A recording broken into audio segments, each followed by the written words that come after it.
ನಮಸ್ಕಾರ ಬಂಧುಗಳೇ, ನಾನು ನಿಮ್ಮ ರಿಶಾಂಕ್ ಕನ್ನಡಿಗ.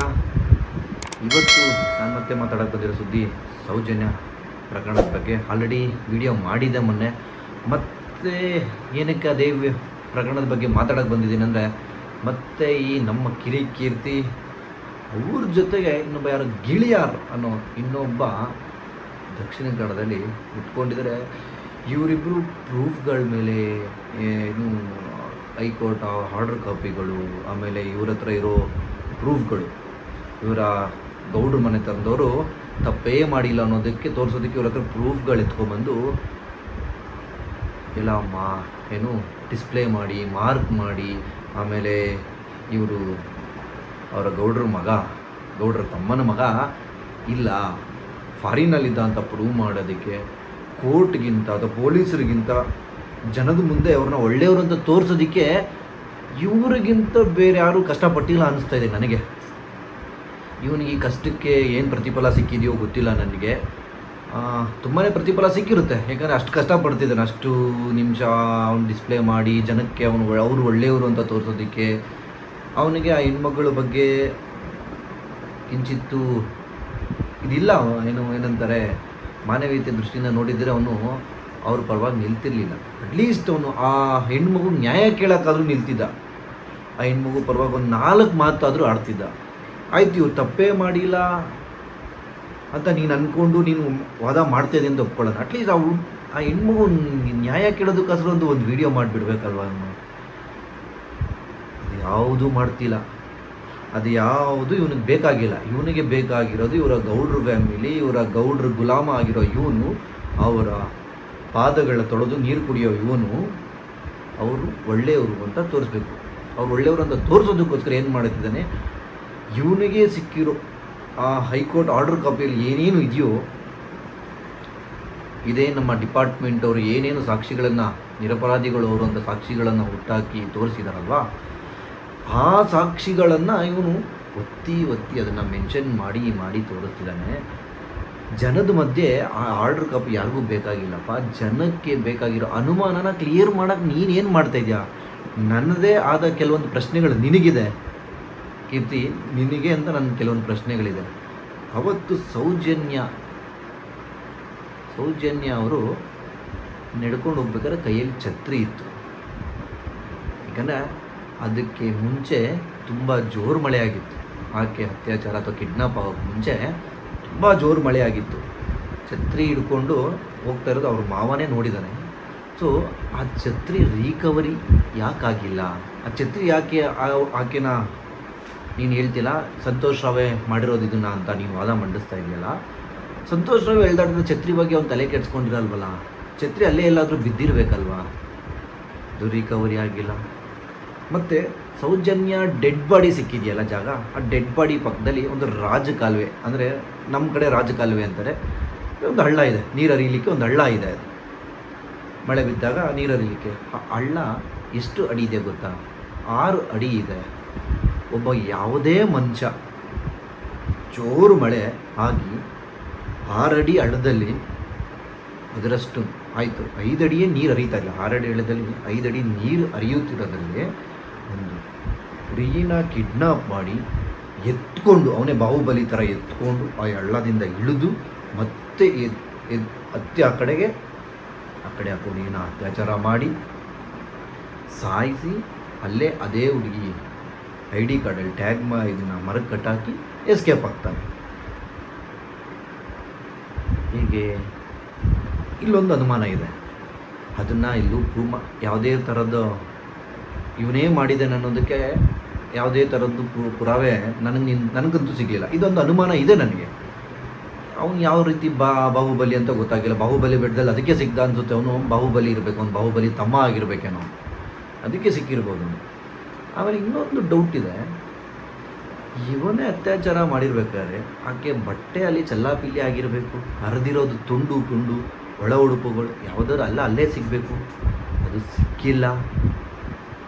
ಆ ಒಳ ಉಡುಪುಗಳನ್ನ ಇದೇ ನಮ್ಮ ಡಿಪಾರ್ಟ್ಮೆಂಟು ಸೌಜನ್ಯ ಅವರ ತಾಯಿ ಹತ್ರ ಇಸ್ಕೊಂಡು ಹೋಗಿದ್ದಾರೆ. ಅದು ಎಲ್ಲೋಯ್ತು ಹಾಗಾದರೆ? ಅದು ಅಲ್ಲೇ ಬಿದ್ದಿರಬೇಕಲ್ವಾ? ಆಯಿತು, ಸ್ವಲ್ಪ ದೂರ ಆದರೂ ಹೋಗಿ ಬಿದ್ದಿರಬೇಕಲ್ಲ. ಇಲ್ಲ ಅವನ್ನ ಎತ್ಕೊಂಡು ಹೋಗಿದ್ರು ಅವನ ಹತ್ರ ಇದ್ದ ಅವನ್ನ ಹಿಡಿದಾಗ ಆ ಬ್ಯಾಗಲ್ಲಿ ಇರಬೇಕಿತ್ತಲ್ಲ, ಅವನ ಜೊತೆ ಒಂದು ಬ್ಯಾಗ್ ಇತ್ತು ಅಂತ ಇವ್ರು ಹೇಳ್ತಾರಲ್ವ, ಅದು ಇರಬೇಕಿತ್ತಲ್ವ. ಈ ಅನುಮಾನಗಳಿಗೆಲ್ಲ ಯಾರು ಉತ್ತರ ಕೊಡ್ತಾರೆ ಮಿಸ್ಟರ್ ಕೀರ್ತಿ? ನೀನು ನಿಮ್ಮ ಗೌಡ್ರ ಫ್ಯಾಮಿಲಿನ ಕಾಪಾಡ್ಕೊಳ್ಬೇಕು, ಅವ್ರನ್ನ ಒಳ್ಳೆಯವರು ಅಂತ ಪ್ರೊಜೆಕ್ಟ್ ಮಾಡಬೇಕು ಅಂತ ತುಂಬ ತುಂಬ ಪ್ರಯತ್ನ ಪಡ್ತಾ ಇದೆಯಾ. ನಾನು ನೋಡಿರೋ ಪ್ರಕಾರ ತುಂಬ ಅಂದರೆ ತುಂಬಾ ಪ್ರಯತ್ನ ಪಟ್ಟಿದ್ಯಾ ನೀನು. ನಿನಗೆ ಯಾವುದೇ ಕಾಳಜಿ ಧರ್ಮಸ್ಥಳದ ಬಗ್ಗೆ ಏನೂ ಕಾಣಿಸ್ಲಿಲ್ಲ, ಮಂಜುನಾಥನ ಬಗ್ಗೆನೂ ಕಾಣಿಸ್ಲಿಲ್ಲ ನನಗೆ. ಮಂಜುನಾಥ ಸ್ವಾಮಿ ಬಗ್ಗೆ ಅಂತೂ ಕಿಂಚಿತ್ತೂ ಕಾಣಲಿಲ್ಲ ನಿನ್ನಲ್ಲಿ ನನಗೆ. ನೀನು ನಿನ್ನ ವೀಡಿಯೋಗಳೆಲ್ಲನೂ ನೋಡಿದ್ದೀನಿ ನಾನು.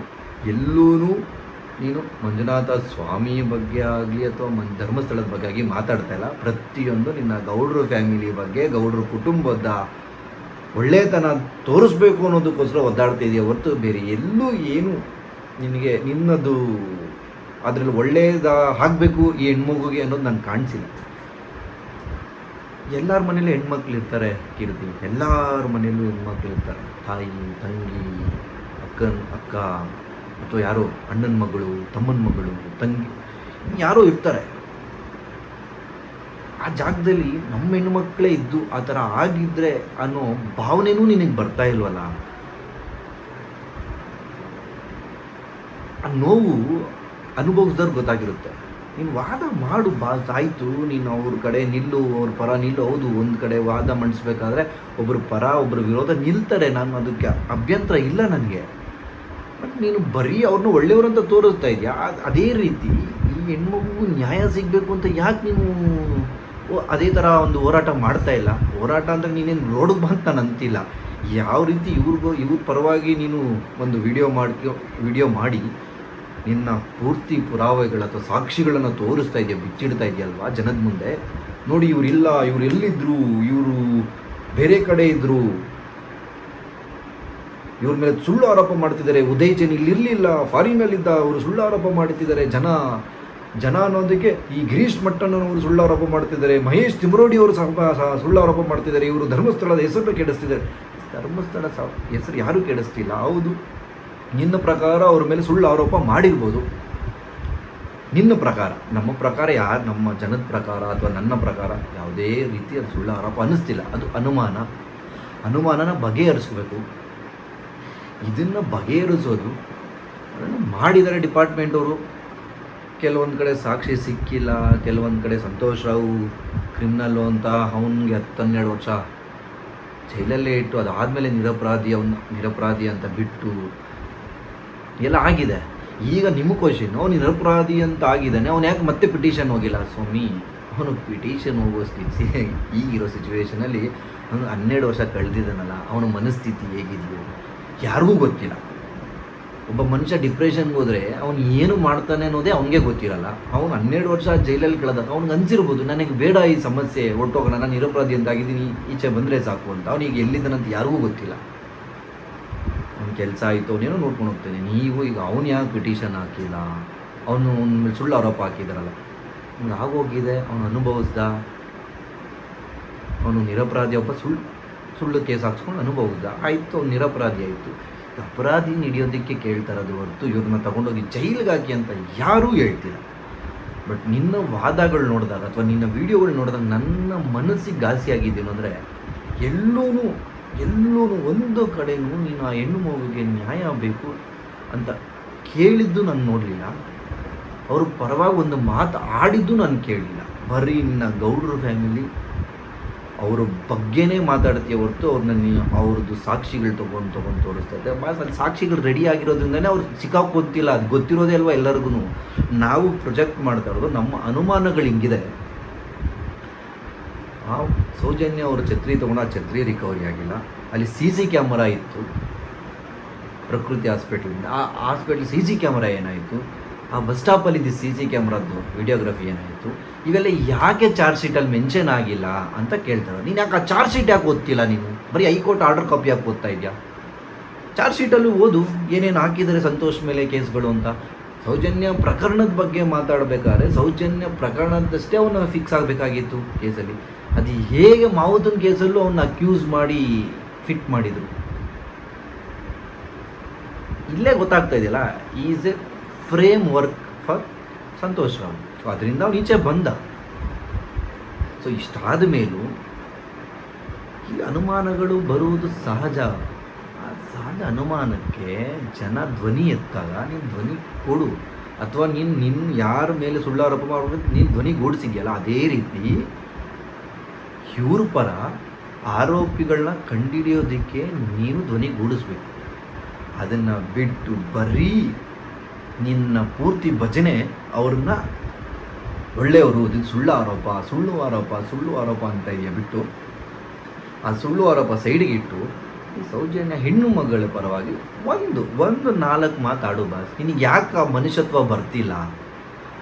ಇದು ನನ್ನ ಪದೇ ನನ್ನ ತಲೆಯಲ್ಲಿ ಕೊರಿತಿರೋದು. ಯಾಕೆ ಕೀರ್ತಿಗೆ ಆ ಹೆಣ್ಣು ಮಗು ಆಗಿರೋ ಅನ್ಯಾಯದ ಬಗ್ಗೆ ಬರಲಿಲ್ವಲ್ಲ? 4 ಮಾತು, ಒಳ್ಳೆ ಮಾತು ಬರಲಿಲ್ವಲ್ಲ? ಹೌದು, ಆ ಹೆಣ್ಣು ಮಗುಗೆ ಅನ್ಯಾಯ ಆಗಿದೆ, ತೀರಾ ಕೆಟ್ಟದಾಗಿ ಆ ಹುಡುಗಿ ಜೊತೆ ನಡ್ಕೊಂಡಿದ್ದಾರೆ,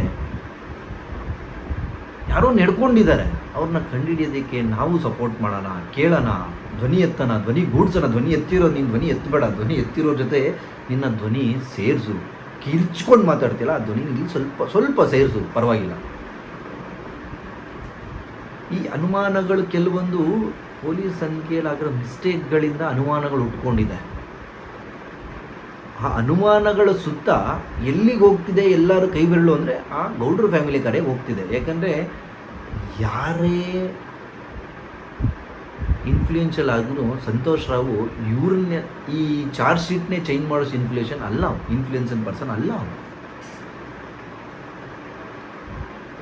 ನೀನು ಅದ್ರ ಪರ ಮಾತಾಡಿ ಅಲ್ಲಿ ಏನಾಗಿದೆ ಆ ಹೆಣ್ಣು ಕೆಲವೊಂದು ಪಾಸ್ ನಾನು ಗಿರೀಶ್ ಮಟ್ಟನ್ ಅವ್ರ ವೀಡಿಯೋಗಳು ನೋಡಿದ್ದೀನಿ, ಮಹೇಶ್ ತಿಮರೋಡಿ ಅವ್ರ ವೀಡಿಯೋಗಳು ನೋಡಿದ್ದೀನಿ, ಮಾತಾಡಿರೋದು. ಅವ್ರು ಯಾಕೆ ಅಷ್ಟು ಧೈರ್ಯವಾಗಿ ಬಂದು ಲೈವಲ್ಲಿ ಮಾತಾಡ್ತಾರೆ, ಮೀಡಿಯಾ ಮುಂದೆ ಮಾತಾಡ್ತಾರೆ ಅಂದರೆ ಅವ್ರ ಹತ್ರ ಖಂಡಿತವಾಗಿಯೂ ಸಾಕ್ಷಿ ಇದೆ.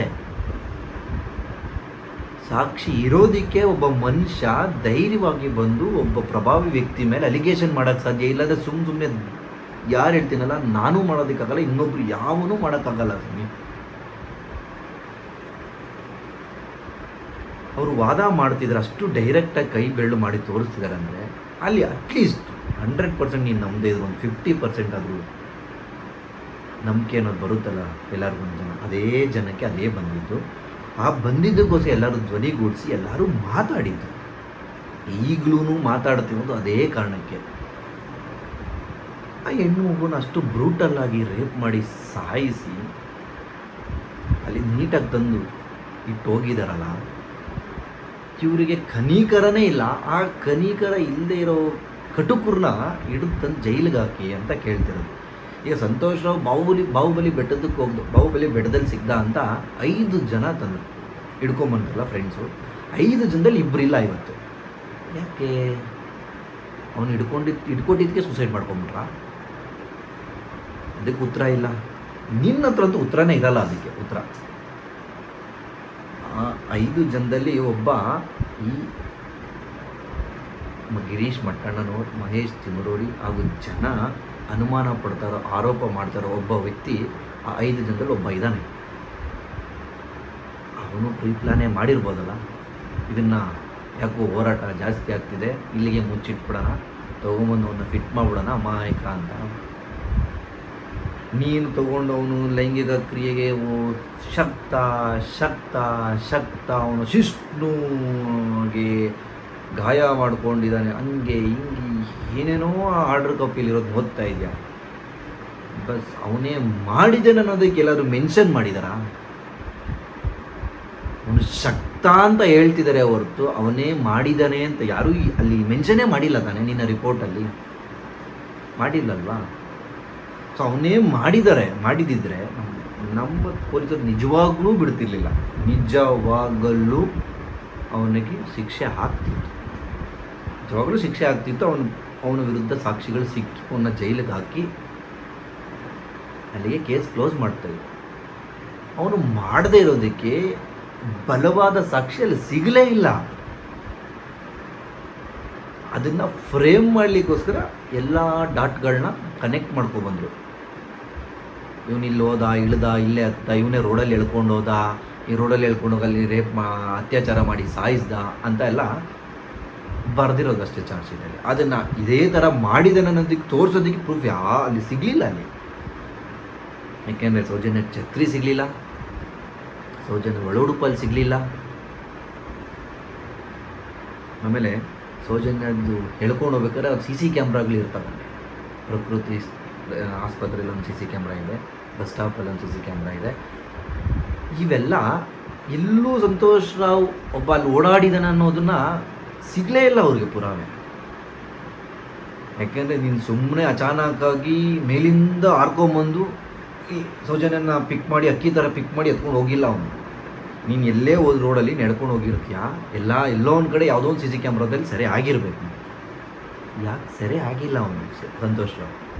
ಅದಕ್ಕೆ ನಿನ್ನ ಹತ್ರ ಉತ್ತರ ಇದ್ದರೆ ದಯವಿಟ್ಟು ಹೇಳೋ ಜನಕ್ಕೆ, ನೋಡಿ ಇಲ್ಲಿದ್ದಾನೆ ಸಂತೋಷ್ ರಾವ್, ಈ ವಿಡಿಯೋದಲ್ಲಿದ್ದಾನೆ, ಇವ್ರದ್ದು ನಿಂಗೆ ಸಿಕ್ಕಿದೆಯಲ್ಲ ಸಾಕ್ಷಿಗಳು ತೋರ್ಸೋಕ್ಕೆ, ಇವ್ರದ್ದು ನಿಂಗೆ ಆರಾಮಾಗಿ ತಂದುಕೊಡ್ತಾರೆ ಸಾಕ್ಷಿ ಇದ್ದರೆ. ಯಾಕಂದ್ರೆ ಅಲ್ಲಿ ಸಾಕ್ಷಿ ಇಲ್ಲ, ನಿಂಗೆ ತಂದುಕೊಡಲ್ಲ. ಇದ್ದರೆ ನಿಂಗೆ ಇಷ್ಟರಲ್ಲ ಆಲ್ರೆಡಿ ತಂದುಕೊಟ್ಬಿಟ್ಟಿರ್ತಿದ್ರು, ನೀನು ಆಲ್ರೆಡಿ ಇದನ್ನು ಹಾಕ್ಬಿಡ್ತಿದ್ದೆ ವೀಡಿಯೋಗಳಲ್ಲಿ. ನೋಡಿ ಸಂತೋಷ್ ರಾವ್ ಇಲ್ಲಿ ಓಡಾಡಿದ್ದ, ಹಿಂಗೆ ಬಂದ. ಇಲ್ಲದೆ ಇರೋದಕ್ಕೇ ಇದು ಈ ಕೇಸ್ ಹಿಂಗಾಗಿತ್ತು. ಯಾರನ್ನೂ ಬಚಾವ್ ಮಾಡೋಕ್ಕೆ ಹೋಗಿ, ಯಾರನ್ನೂ ಸಿಕ್ಕಾಕ್ಸೋದಕ್ಕೆ ಹೋಗಿ, ಸಾಕ್ಷಿಗಳು ಒಂದಕ್ಕೊಂದು ಬಿಗಡಾಯಿಸ್ಕೊಂಡು ನಾಶ ಆಗಿ, ಕೆಲವೊಂದು ಸಾಕ್ಷಿ ಬೇಕಾಗಿರೋ ಸಾಕ್ಷಿ ನಾಶ ಆಗಿ, ಒಬ್ಬರನ್ನ ಫ್ರೇಮ್ ಮಾಡಬೇಕಾಗಿರೋ ಸಾಕ್ಷಿ ಹುಟ್ಟಾಕಿರೋದಕ್ಕೆ ಈ ಕೇಸು ಸ್ಟ್ರಾಂಗ್ ಆಗಲೇ ಇಲ್ಲ. ಕೇಸ್ ಸ್ಟ್ರಾಂಗ್ ಆಗದೆ ಇರೋದಕ್ಕೆ ಕಾರಣನೇ ಇಲ್ಲಿ ಬ್ಯಾಡ್ ಇನ್ವೆಸ್ಟಿಗೇಷನ್ ಅಷ್ಟೇ. ನೀನು ಅಂದ್ಕೊಂಡಾಗೆ ಇಲ್ಲೇನೋ ಸುಳ್ಳು ಆರೋಪ ಅಥವಾ ಇನ್ನೊಂದು ಫ್ಯಾಮಿಲಿ ಮೇಲೆ ಕೆಟ್ಟು ರೀತಿಯಾಗಿ ಬಿಂಬಿಸ್ಬೇಕು ಅನ್ನೋ ಯಾರೂ ಉದ್ದೇಶ ಇಲ್ಲ. ಇಷ್ಟು ವರ್ಷಗಳಿಂದ ಇಲ್ಲದೆ ಇರೋದನ್ನು ಈ 10 ವರ್ಷದಿಂದ ಯಾಕೆ ಮಾಡ್ಕೊಂಬತ್ತಾರೆ? ಏನಿದೆ ಅಂಥದ್ದು ಅವ್ರ ಮೇಲೆ? ಹಾಗೆ ಅವ್ರೆಲ್ಲರಿಗೂ ಒಳ್ಳೇದೇ ತಾನೇ ಮಾಡ್ತಿದ್ದಾರೆ. ಹಾಗಾದರೆ ಒಳ್ಳೇದು ಮಾಡಿಬಿಟ್ರೆ ಜನ ಅವ್ರ ಮೇಲೆ ಅಲಿಗೇಷನ್ ಮಾಡಿಬಿಡ್ತಾರ ಸುಮ್ಮನೆ? ಇಲ್ಲ ತಾನೇ. ಎಲ್ಲೋ ಒಂದು ಕಡೆ ತಪ್ಪು ಅನ್ನೋದು ಅನಿಸಿರೋದಕ್ಕೆ ತಾನು ಇಷ್ಟು ಜನ ನಂಬ್ತಿದ್ದಾರೆ ಅಂದಮೇಲೆ, ಇಷ್ಟು ಜನ ನಂಬ್ತಿದ್ದಾರೆ ಅಂದರೆ ಯೂನಿವರ್ಸೇ ಹೇಳ್ತಿದೆ ಅನ್ಕೋ. ನಮ್ಮ ಯೂನಿವರ್ಸ್ ಕೆಲವೊಂದು ಮ್ಯಾನಿಫೆಸ್ಟೋಗಳಿರ್ತವೆ, ಯೂನಿವರ್ಸೇ ತೋರಿಸ್ಬಿಡುತ್ತೆ ಇವನೇ ಕಲ್ಪ್ರಿಟ್ಟು, ಇವರೇ ತಪ್ಪು ಮಾಡಿರೋದು ಅಂತ. ಜನಕ್ಕೆ 6th ಸೆನ್ಸ್ ಅನ್ನೋದನ್ನು ಒತ್ತಿ ಹೇಳ್ತಾರೆ. ಅದೇ 6th ಸೆನ್ಸ್ ಎಲ್ಲರಿಗೂ ವರ್ಕ್ ಆಗ್ತಿರೋದಿಲ್ಲ. ಹೌದು, ಶಿಕ್ಷೆ ಅವ್ರಿಗೆ ಆಗದೆ ಇರ್ಬೋದು ಇವತ್ತು, ಅಥವಾ ಆರೋಪಿಗಳು ಇವತ್ತು ಸಿಕ್ಕಾಕೊಳ್ದೆ ಇರ್ಬೋದು. ಆದರೆ ಜನದ ಮನಸ್ಸಲ್ಲಿ ಉಳ್ಕೊಂಡಿದ್ದೀರಾ, ನೀವು ಯಾವುದೇ ಕಾರಣಕ್ಕೂ ಅಳಿಸೋದಕ್ಕಾಗಲ್ಲ. ಇದು ಜನದ ಮನಸ್ಸಲ್ಲಿ ಅವರೇ ಕಲ್ಪ್ರಿಟ್, ಅವರೇ ಆರೋಪಿಗಳು. ನೀನು ಎಷ್ಟೇ ಸಾಕ್ಷಿಗಳನ್ನು ತಂದ್ರೂ, ಎಷ್ಟೇ ಸಾಕ್ಷಿಗಳು ತೋರಿಸಿದ್ರು, ಯಾವುದೇ ಕಾರಣಕ್ಕೂ ಜನಕ್ಕೆ ಇದು ಮೈಂಡಿಂದ ತೆಗೆಯೋದಕ್ಕೆ ಸಾಧ್ಯನೇ ಇಲ್ಲ. ಅಂಟಿಲ್ ದೆನ್ ಇನ್ವೆಸ್ಟಿಗೇಷನ್ ಥ್ರೂ ಬಂದರೆ ಮಾತ್ರ. ನಿಮ್ಮ ಹತ್ರ ಬಕೆಟ್ ಹಿಡಿಯೋರು ತಂದು ತೋರಿಸಿದ್ರೆ ದೇವರಾಣೆ ಜನ ನಂಬಲ್ಲ. ಯಾಕಂದರೆ ಅಲ್ಲಿ ಅನ್ಯಾಯ ಆಗಿರೋದು ಒಂದು ಹೆಣ್ಮಗುಳಿಗೆ ಸ್ವಾಮಿ, ಒಂದು ಹೆಣ್ಮಗು ಅನ್ಯಾಯ ಆಗಿದೆ, ಅದು ಬ್ರೂಟಲ್ಲಾಗಿ ಆಗಿದೆ. ಅಲ್ಲಿ ನೋಡಿದವ್ರು ಈಗಲೂ ವೀಡಿಯೋಗಳು ನೋಡ್ಕೊಂಬ, ಅವರ ಮಾವ ಹೇಳೋ ವೀಡಿಯೋ ನೋಡ್ಕೊಂಬ, ಕಣ್ಣಲ್ಲಿ ನೀರು ಬರುತ್ತೆ. ಯಾವ ಸ್ಥಿತಿಯಲ್ಲಿ ಆ ಹುಡುಗಿ ಅಲ್ಲಿ ಡೆಡ್ ಬಾಡಿ ಇತ್ತು, ಯಾವ ರೀತಿ ಕೆಟ್ಟದಾಗ ಆ ಹುಡುಗಿ ಜೊತೆ ನಡ್ಕೊಂಡಿದ್ರು, ಒಂದೊಂದು ಚಾರ್ಜ್ ಶೀಟ್ ಓದು, ನೀನು ಗೊತ್ತಾಗುತ್ತೆ. ಚಾರ್ಜ್ ಶೀಟ್ ಓದಿದರೆ ಗೊತ್ತಾಗುತ್ತೆ ನಿನಗೆ. ಇದೇ ಗಿರೀಶ್ ಮಠಣ್ಣ ಅವರು ತೋರಿಸ್ತಾರೆ, ಅವ್ರ ಮಾವ ಹೇಳ್ತಾರೆ, ಅವ್ರ ಅಮ್ಮ ಹೇಳ್ತಾರಲ್ಲ, ಅದನ್ನೆಲ್ಲ ಕೇಳಿಸ್ಕೊ. ಯಾಕೆ ಈ ಕೇಸು ಸೆನ್ಸಿಟಿವ್ ಆಗಿ ಮಾರ್ಪಡ್ತು ಅಂದರೆ ಆರೋಪ ಆ ಕಡೆ ಹೋಗಿದ್ದಕ್ಕೆ. ಆದರೆ ಅನ್ಯಾಯ ಮಾಡಿದಾರಲ್ಲ ಅವರು 4 ಜನ, ದೇವರೊಬ್ಬ ಮೇಲೆ ಕಾಯ್ತಾ ಇದ್ದಾನೆ. ಲೆಕ್ಕ ಚುಕ್ತಾ ಮಾಡೇ ಮಾಡ್ತಾನೆ, ಲೆಕ್ಕ ಖಂಡಿತ ಚುಕ್ತಾ ಮಾಡ್ತಾನೆ ಕೀರ್ತಿ, ಲೆಕ್ಕ ಖಂಡಿತ. ನಿನಗೂ ಒಂದಿನ ಈಗ ಮಾಡ್ತಾ ಇದೆಯಲ್ಲ ಇದ್ರ ಲೆಕ್ಕನೂ ಒಂದಿನ ಸಿಗುತ್ತೆ, ನೀವು ಉತ್ತರ ಸಿಕ್ಕೇ ಸಿಗುತ್ತೆ. ಅವತ್ತು ನೀನು ತಲೆ ಚಚ್ಕೊಂಡ್ರೂ ಈ ಕರ್ಮ ನಿನ್ನ ಬಿಡಲ್ಲ. ನೀನು ಯಾರ ಪರವಾಗಿ ಧ್ವನಿ ಎತ್ತಿ ಒತ್ತಿ ಹೇಳ್ತಾ ಇದೆಯಲ್ಲ, ಅವತ್ತು ಯಾರೂ ನಿನ್ನ ಸಪೋರ್ಟಿಗೆ ಬರಲ್ಲ. ಯಾಕಂದರೆ ಅವರೇ ಅಲ್ಲಿ ಪಟಾ ಬೈಲು ಆಗ್ಬಿಟ್ಟಿರ್ತಾರಲ್ಲ, ಅವತ್ತು ನಿನ್ನ ಸಪೋರ್ಟಿಗೆ ಯಾರೂ ಬರಲ್ಲ. ಅವತ್ತು ನೀನೇನು ಜನದ ಮುಂದೆ ಯಾವ ಥರ ನಿಂತ್ಕೋತೀವಿ, ಯಾವ ಥರ ಫೇಸ್ ಮಾಡ್ತೀವಿ ನನಗೆ ಗೊತ್ತಿಲ್ಲ, ಇದುವರೆಗೂ ಗೊತ್ತಿಲ್ಲ, ನನಗೆ ಈಗಲೂ ಗೊತ್ತಾಗ್ತಿಲ್ಲ. ಆಯಿತು, ನೀನು ಸಾಕ್ಷಿ ತೋರಿಸ್ದೆ, ಹೈಕೋರ್ಟಲ್ಲಿ ಏನೇನು ಇವ್ರೇನು ಸಬ್ಮಿಟ್ ಮಾಡಿದ್ದಾರೆ, CBI ಅವ್ರು ಏನು ಸಬ್ಮಿಟ್ ಮಾಡಿದ್ದಾರೆ, ನಮ್ಮ ಡಿಪಾರ್ಟ್ಮೆಂಟ್, ಪೊಲೀಸ್ ಡಿಪಾರ್ಟ್ಮೆಂಟ್ ಏನು ಸಬ್ಮಿಟ್, ಅದೆಲ್ಲ ತೋರಿಸಲ್ಲ. ಈ ಅನುಮಾನಗಳಿಗೆ ಉತ್ತರ ನೀನು ಕೊಟ್ಬಿಡು ಸಾಕು. ದೇವರನ್ನೇ ಹೇಳ್ತೀನಲ್ಲ, ನೀನು ವಾದ ಮಾಡಿದ್ದಕ್ಕೂ ನಾನು ಗ್ರೇಟ್ ಅಂತ ಅಂದ್ಕೊಂಡು ಒಪ್ಕೋತೀನಿ. ನಮ್ಮ ಈ ಅನುಮಾನಗಳಿಗೆ ಯಾರ ಕೈಲೂ ಉತ್ತರ ಕೊಡೋಕ್ಕಾಗ್ತಾ ಇಲ್ಲ. ಇದೇ ಜೀವಂತ ಸಾಕ್ಷಿಗಳಿದ್ದಾರೆ ಅಂತ ಗಿರೀಶ್ ಮಠಣ್ಣನವ್ರು ಹೇಳ್ತಿದ್ರೆ ನೋಡಿರೋರಿದ್ದಾರೆ. ಯಾಕೆ ಅವ್ರು ಮುನ್ನೆಲೆಗೆ ಬರ್ತಾಯಿಲ್ಲ ನೀವು ಗೊತ್ತಿರಲ್ಲ. ಅವರು ಮುನ್ನೆಲೆಗೆ ಬರದೇ ಇರೋ ಕಾರಣ ಏನು ಅಂತಂದರೆ, ಅವರು ಇವತ್ತು ಆ ಸಾಕ್ಷಿಗಳನ್ನ ತೋರಿಸಿದ್ರೆ ನೆಕ್ಸ್ಟ್ ಇನ್ನೊಂದು ವಾರ 15 ದಿನದಲ್ಲಿ ಆತ್ಮಹತ್ಯೆಯಾಗಿ ಸಿಗ್ತಾರೆ. ಆತ್ಮಹತ್ಯೆ ಮಾಡಿಕೊಂಡ ಈ ರೀತಿ ಇನ್ನೊಂದು ಜೀವನ ಕಳ್ಕೊಳ್ಳೋಕೆ ಯಾರೂ ರೆಡಿ ಇಲ್ಲ. ಅದಕ್ಕೆ ಸಾಕ್ಷಿಗಳು, ನೋಡಿರೋ ಸಾಕ್ಷಿಗಳು ಮುಂದಕ್ಕೆ ಬರ್ತಾ ಇಲ್ಲ.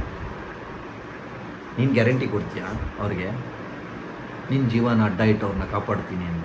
ಇಲ್ಲ ತಾನೆ. ಯಾವುದೇ ಕಾರಣಕ್ಕೂ ನಿಮ್ಮ ಕೈಲಿ ಆಗಲ್ಲ. ಅದಕ್ಕೆ ಅವ್ರುಗಳೂ ಸೇಫ್ಟಿ ನೋಡೋದು ಮುಖ್ಯ ಅಲ್ಲ. ಗೌರ್ಮೆಂಟ್ ಕೊಡುತ್ತಾ ಗ್ಯಾರಂಟಿ? ಇವ್ರಿಗೆ ಗ್ಯಾರಂಟಿ ನಾವು ಕೊಡ್ತೀವಿ ಅಂತ? ಹೌದು, ಅಲಿಗೇಷನ್ ಮಾಡ್ತಿದ್ದಾರೆ ಅವ್ರ ಹತ್ರ. ಏನೋ ಇರೋದಕ್ಕೆ ಅಲಿಗೇಷನ್, ಆ ಸ್ಟ್ರಾಂಗ್ ಅಲಿಗೇಷನ್ ಇರೋದಕ್ಕೆ ಅಲಿಗೇಷನ್ ಸ್ಟ್ರಾಂಗಾಗಿ ಮಾಡ್ತಿದ್ದಾರೆ. ಇವ್ರು ತಪ್ಪೇ ಮಾಡಿಲ್ಲ ಅಂದರೆ ಇಷ್ಟು ತಲೆ ಕೆಡಿಸ್ಕೊಳ್ಳಂಗೆ ಇಲ್ಲ. ಇವರು ದೈವದ ಮುಂದೆ ಹೋಗಿ ಪ್ರಮಾಣ ಮಾಡೋ ಅವಶ್ಯಕತೆಯೂ ಇಲ್ಲ. ಯಾರು ಕೇಳಲಿಲ್ಲ ಸ್ವಾಮಿ. ನೀನು ಅವ್ರು ಹೋಗಿ, ನಾನು ನೋಡಿದೆ ಅದೊಂದು ನ್ಯೂಸ್ ಅವತ್ತು, ಅಣ್ಣಪ್ಪ ಸ್ವಾಮಿ ಮುಂದೆ ಪ್ರಮಾಣ ಮಾಡ್ತಿದ್ರು. ಸ್ವಾಮಿ, ಇದು ಅಣ್ಣಪ್ಪ ಸ್ವಾಮಿ ಮುಂದೆ ಪ್ರಮಾಣ ಅವ್ರು ಮಾಡಿದ ತಕ್ಷಣವೇ ಅವರು ಆರೋಪಿಗಳಲ್ಲ ಅಂತ ಜನ ಮರ್ತು ಬಿಡಬೇಕಾ? ಅಂದರೆ ನಮ್ಮ ಅನುಮಾನ ಎಲ್ಲ ಕ್ಲಿಯರ್ ಆಗೋಯ್ತು ಅವರು ಆಣೆ ಮಾಡಿದ ತಕ್ಷಣ. ಇಲ್ಲಿ ರಾಮನ ಯುಗದಲ್ಲಿ ನಾವಿಲ್ಲ, ಕಲಿಯುಗದಲ್ಲಿ ಇದ್ದೀವಿ. ರಾಮನ ಯುಗ ಸತ್ಯಯುಗ. ಆ ಸತ್ಯಯುಗದಲ್ಲಿ ಸುಳ್ಳೇ ಹೇಳ್ತಾ ಇರಲಿಲ್ಲ. ನಮ್ಮ ಶ್ರೀರಾಮ ಪ್ರಭು ಕಾಲದಲ್ಲಿ ಸುಳ್ಳೇ ಹೇಳ್ತಾ ಇರಲಿಲ್ಲ. ಸತ್ಯಕ್ಕೆ ಬೆಲೆ ಅಷ್ಟಿತ್ತು. ಅದಕ್ಕೆ ಅಲ್ಲಿ ಪ್ರಮಾಣ ಮಾಡಿದರೆ ನಂಬೋದು. ಈ ಕಲಿಯುಗದಲ್ಲಿ ಒಂದು ಪ್ರಮಾಣ ಮಾಡಿ ನಿಜ ಹೇಳ್ತಾ ಇದ್ದೇನೆ ಅನ್ನೋದಕ್ಕೆ ಯಾವುದೇ ನಂಬಿಕೆ ನನಗಿಲ್ಲ. ಆ ಕ್ಷಣಕ್ಕೆ ಬಚಾವೋದಕ್ಕೆ ಎಲ್ಲಿ ಬೇಕಾದ್ರೂ ಪ್ರಮಾಣ ಮಾಡೋ ಜನ ಇವಾಗಿರೋದು. ಅದಕ್ಕೆ ಆ ಪ್ರಮಾಣ ಮಾಡೋದಕ್ಕೆ ಜನ ಅವರೇ ಇವ್ರಿಗೆ ಸವಾಲಾಗಿ ಕರೀತಾರೆ. ಈ ಪ್ರಮಾಣ ಮಾಡಿ ಪ್ರೂವ್ ಮಾಡಬೇಕಾಗಿರೋದಲ್ಲ. ನೀವು ಮಾಡಿಲ್ಲ ಅಂತೀರ, ನೀವು ವದ ಮಾಡ್ತಾ ಇದ್ದೀರಲ್ಲ, ನೀವು ಮಾಡಿಲ್ಲ ಅಂದಮೇಲೆ ಅದೇ ರೀತಿ ಧ್ವನಿ ಗೂಡಿಸಿ ಮಾಡಿರೋರನ್ನ ಒತ್ತಾಯ ಯಾಕೆ ಮಾಡ್ತಿಲ್ಲ ಕಂಡುಹಿಡೀರಿ ಅಂತ? ಸಂತೋಷವಲ್ಲ ಅಂತ ಪ್ರೂವ್ ಆಯಿತು, ನೀವು ಅಲ್ಲ ಅಂತ ಪ್ರೂವ್ ಆಯ್ತು. ನೀವು ಅದು ವಾದ ಮಾಡ್ಕೋತಾ ಇದ್ರೆ, ನೀವಲ್ಲ ಅಂತ ವಾದ ಮಾಡ್ಕೋತಾ ಇದ್ರೆ, ಸಂತೋಷವಲ್ಲ ಅಂತ ಪ್ರೂವ್ ಆಗಿದೆ. ಮತ್ತಿನ್ಯಾರು ಅದ್ರ ಬಗ್ಗೆ ಯಾಕೆ ಮಾತಾಡ್ತಿಲ್ಲ? ಯಾರು ಅವ್ರ ಕಡೆಯವ್ರು ಯಾಕೆ ಬಂದು ಮಾತಾಡ್ತಿಲ್ಲ? ಹೌದು, ಬನ್ನಿ ನಾವು ನಿಮ್ಮ ಜೊತೆ ದನಿ ಹುಡಿಸ್ತೀವಿ, ಮಾಡಿರೋರನ್ನ ಹುಡುಕ್ಸಿ ನಮ್ಮ ಕಡೆ ಏನು ಸಪೋರ್ಟ್ ಬೇಕು ಮಾಡ್ತೀವಿ ಅಂತ ಯಾಕೆ ಅಂತಿಲ್ಲ ಯಾರೂ? ನಾವಲ್ಲ ಅಂತ ವಾದ ಮಾಡ್ತಿದ್ದೆ ಹೊರತು, ನಾವು ನಿಮ್ಮ ಜೊತೆ ನಿಲ್ತೀವಿ, ಕಂಡಿಡೀರಿ, ಆ ಕಲ್ಪ್ರಿಟ್ಗಳನ್ನ ಹಿಡೀರಿ, ಸುಮ್ಮನೆ ನಮ್ಮ ಮೇಲೆ ವೃತ ಆರೋಪ ಯಾಕೆ ಮಾಡ್ತೀರಾ? ನಿಮ್ಗೆ ಯಾಕೆ ಇಷ್ಟು ಡೌಟು? ಬನ್ನಿ ನಮ್ಮ ಹತ್ರ ಮಾತಾಡಿ, ಇದು ಏನು ಬೇಕು ನಿಮಗೆ ಸಪೋರ್ಟ್ ಮಾಡ್ತೀವಿ ಅಂತ ಯಾಕೆ ಬರ್ತಾ ಇಲ್ಲ ಯಾರೂ ಮುಂದಕ್ಕೆ? ಅವ್ರಿಗೆ ಆ ಧೈರ್ಯ ಇಲ್ಲ. ಬರೀ ನಾವಲ್ಲ ಅಂತ ಹೇಳ್ಕೋಬೇಕಷ್ಟೇ. ಜನದ ಮುಂದೆ ಹೇಳ್ಕೊಳಕ್ಕೆ ಕೆಲವೊಂದು ಬಕೆಟ್ಗಳನ್ನ ಮುಂದಕ್ಕೆ ತಳ್ತಾರೆ.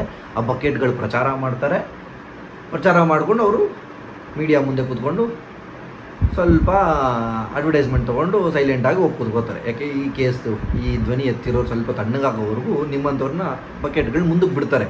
ನೀವು ಸ್ವಲ್ಪ ಮಾತಾಡ್ತಾ ಇರ್ರಿ, ತಣ್ಣಗಾದ್ಮೇಲೆ ನಾವು ಬಂದೇನೋ ಒಂದು ಹೇಳಿ ಪ್ರಮಾಣ ಮಾಡಿ ಹೊರಟೋಗ್ತೀವಿ. ಅಷ್ಟೇ ನಡೀತಿರೋದು.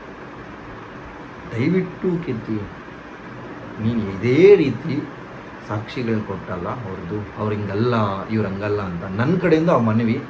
ನಮ್ಮ ಜನಕ್ಕಿರೋ ಅನುಮಾನಗಳು, CC ಕ್ಯಾಮ್ರಾ ಏನಾಯಿತು, CC ಕ್ಯಾಮ್ರಾದಲ್ಲಿ ರೆಕಾರ್ಡ್ ಆಗಿರೋ ಫೋಟೋಗ್ರಫಿ ಎಲ್ಲಾಯಿತು, ವಿಡಿಯೋಗ್ರಫಿದು, ಆ ಸೌಜನ್ಯ ನಡ್ಕೊಂಡು ಹೋಗಿರೋದು, ಅಲ್ಲಿ 4-5 ಜನ ಅವ್ರು ಹಿಂದೆ ಮುಂದೆ ಓಡಾಡಿದಾರಲ್ಲ ಬೈಕಲ್ಲಿ, 4-5, 2 ಬೈಕಲ್ಲಿ ಇಬ್ಬಿಬ್ರು, ಅವರು ಮುಂದಿನ ಚಲನವಲನ ಯಾಕೆ ಪರಿಶೀಲಿಸಿಲ್ಲ ಪೊಲೀಸವರು? ಅದರ CC ಕ್ಯಾಮ್ರಾ ಅಂಗಡಿ ಯಾಕೆ ಚೆಕ್ ಮಾಡಿಲ್ಲ? ಯಾಕಂದರೆ ಈ ಕ್ಯಾಮ್ರಾದಲ್ಲಿ ಅವನು ಪಾಸ್ ಆಗಿದ್ದಾನಂದರೆ ನೆಕ್ಸ್ಟ್ ಮುಂದೆ ಕ್ಯಾಮ್ರಾದಲ್ಲಿ ಎಲ್ಲೋ ಒಂದು ಅಂಗಡಿ ಕ್ಯಾಮ್ರಾದಲ್ಲಿ ಪಾಸ್ ಆಗಿರ್ಬೇಕಲ್ವ? ಅಲ್ಲಿ ಯಾಕೆ ಪಾಸ್ ಆಗಿಲ್ಲ? ಪಾಸ್ ಆಗಿದ್ದರೆ ಅಲ್ಲಿ ಏನು, ಯಾರವನು? ಅವೆಲ್ಲ ಅದಕ್ಕೂ ಇದೇ ರೀತಿ ನೀನು ಯಾವ ರೀತಿ ನಿಮ್ಮ ಗೌಡ್ರ ಫ್ಯಾಮಿಲಿನ ಕಾಪಾಡಲಿಕ್ಕೆ ಅನ್ನೋದಕ್ಕಿಂತನೂ ಅವ್ರನ್ನ ಒಳ್ಳೆಯವರು ಅಂತ ಪ್ರೂವ್ ಮಾಡಲಿಕ್ಕೆ ಒದ್ದಾಡ್ತಾ ಇದೆಯಲ್ಲ, ಅದೇ ರೀತಿ ಈ ಸೌಜನ್ಯ ಬಗ್ಗೆನೂ ಸ್ವಲ್ಪ ನ್ಯಾಯ ಕೊಡಿಸಿ, ಸ್ವಲ್ಪ 1% ಪ್ರಯತ್ನ ಪಡು. ನೀನು ನಿನ್ನ ಕೈಲಿ ಆಗಲ್ಲ, ಯಾಕಂದರೆ ನೀನಲ್ಲಿ ಬಕೆಟ್ ಹಿಡಿದ್ಬಿಟ್ಟಿದ್ಯಾ, ಇಲ್ಲಿ ಬರಲ್ಲ. ಈಗ ಇಲ್ಲಿ ಸೌಜನ್ಯ ಬಗ್ಗೆ ನಿಮ್ಗೆ ಬೇಕಾಗಿಲ್ಲ. ಆದರೂ ಒಂದ್ಸರಿ ಟ್ರೈ ಮಾಡಿ ನೋಡು. ಜನಕ್ಕೆ ಅಲ್ಲಿ ಅಟ್ಲೀಸ್ಟ್ ಜನಕ್ಕೆ ಅದು ಗೊತ್ತಾಗುತ್ತೆ, ಓಕೆ ಇವನು ನಿಯತ್ತಾಗಿ ಸಪೋರ್ಟ್ ಮಾಡ್ದ ಅವ್ರಿಗೆ ಅಂತ. ಯಾಕೆ ಅದು ಎಲ್ಲೂ ಸಿಗ್ತಾ ಇಲ್ಲ ಅನ್ನೋದು ನನಗೂ ಈಗಲೂ ಗೊಂದಲಮಯ, ಎಲ್ಲರಿಗೂ, ನನಗೆ ಅಂತಲ್ಲ ಇಡೀ ಕರ್ನಾಟಕದ ಜನತೆಗಿದೆ. ಬಂಧುಗಳೇ, ನನ್ನ ಈ ಅನುಮಾನಗಳಿಗೆ ಇವನ ಹತ್ರ ಉತ್ತರ ಅಂತೂ ಖಂಡಿತ ಸಿಗಲ್ಲ. ನನಗಿಂತೂ ನಿಮಗೂ ಕೆಲವೊಂದು ಡೌಟ್ಸ್ ಇರುತ್ತೆ, ಅದನ್ನು ಇವನಿಗೆ ಕ್ವಶನ್ಸ್ ಮುಖಾಂತರ ಕೇಳಿ ಕಮೆಂಟ್ ಬಾಕ್ಸಲ್ಲಿ ಕಮೆಂಟ್ ಮಾಡಿ. ನನ್ನ ಚಾನಲ್ನ ಸಬ್ಸ್ಕ್ರೈಬ್ ಮಾಡೋದು ಮರಿಬೇಡಿ, ದಯವಿಟ್ಟು ಸಬ್ಸ್ಕ್ರೈಬ್ ಮಾಡಿ. ಇದೇ ರೀತಿ ನೆಕ್ಸ್ಟ್ ಅಪ್ಡೇಟ್ ಏನು ಅಂತ ಸೌಜನ್ಯ ಕೇಸಲ್ಲಿ ತಿಳ್ಕೊಂಬಂದು ನಿಮಗೆ ವಿಡಿಯೋ ಮಾಡಿ ತಿಳಿಸ್ತೀನಿ. ಈಗ ಸದ್ಯಕ್ಕೆ ಈ ಕೇಸ್ ಬಗ್ಗೆ ನಮ್ಮ ಗಿರೀಶ್ ಮಟ್ಟಣ್ಣನವರು, ಮಹೇಶ್ ತಿಮುರೋಡಿಯವರು ಹೋರಾಟಕ್ಕೆ ಇಳಿದಿದ್ದಾರೆ. ಈಗ ಮೀಡಿಯಾ ಚಾನಲ್ ಅವ್ರು ಕವರೇಜ್ ಸ್ಟಾರ್ಟ್ ಮಾಡಿದ್ದಾರೆ. ನಮ್ಮ ರಿಪಬ್ಲಿಕ್ ಚಾನಲ್ ಆಲ್ರೆಡಿ ಇದನ್ನು ಒಂದು ಎಪಿಸೋಡ್ ಮಾಡಿದ್ದಾರೆ. ಅದಕ್ಕೆ ನನಗೆ ತುಂಬ ಖುಷಿ ಆಯಿತು. ಅಟ್ಲೀಸ್ಟ್ ಈಗಲಾದರೂ ಒಂದು ಚಾನಲ್ ಅವರು ಬಂದ್ರಲ್ಲ ಒಂದು ಎಪಿಸೋಡ್ ಮಾಡಲಿಕ್ಕೆ ಈ ನಮ್ಮ ಸೌಜನ್ಯ ಹೆಣ್ಮಗಳ ಬಗ್ಗೆ ಅಂತ. ಜಯಪ್ರಕಾಶ್ ಶೆಟ್ಟಿ ಅವರು ಮಾಡಿದ್ದಾರೆ, ನೋಡಿದೆ ಅದನ್ನು. ಇಲ್ಲ ಒಂದು ಸಮಾಧಾನ ಆಯಿತು, ಒಬ್ಬ ಮೀಡಿಯಾದವ್ರು ಯಾರೋ ಒಬ್ಬರು ಧ್ವನಿ ಎತ್ತಿದ್ದಾರೆ ಅಂತ. ಹಾಗೆ ನೋಡಿ, ನೆಕ್ಸ್ಟ್ ಅಪ್ಡೇಟ್ ನಾನು ಖಂಡಿತ ತಿಳಿಸ್ಕೊಡ್ತೀನಿ. ಧನ್ಯವಾದಗಳು.